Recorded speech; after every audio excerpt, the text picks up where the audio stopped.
អូខេអ្នកទាំងអស់គ្នាហ្នឹងហើយបរិសុទ្ធជនជាតិម្នាក់គាត់បានជួយប្រមូលសម្រាប់នៅមុខវាំងយើងអ្នកទាំងអស់គ្នាមិននៅណាឆ្ងាយទេហើយយើង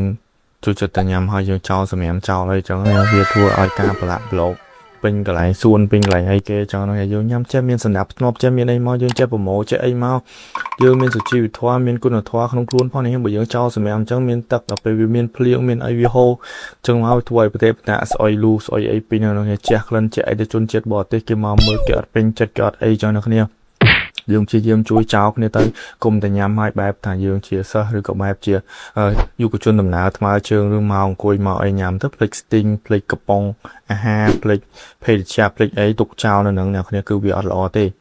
យើងជួយប្រមូលគ្នាទៅសម្រាប់សម្ភារៈសម្រាប់ទាំងអស់ហ្នឹងវាមិនទៅថ្មីទេឃើញធុងសម្រាមកន្លែងណាមួយយើងកាន់ដើរទៅយើងចោលក្នុងធុងសម្រាមហ្នឹងទៅវាទៅមិនទៅពិបាកហត់ណាស់ណាគ្រាន់តែប៉ុណ្្នឹងអ្នកគ្នាមើលគាត់ជាជនជាតិបរទេសគាត់មកជួយយើងបានប៉ុណ្្នឹងហើយគួរតែកោតខ្លាចគួរតែគោរពគាត់ផងអ្នកគ្នា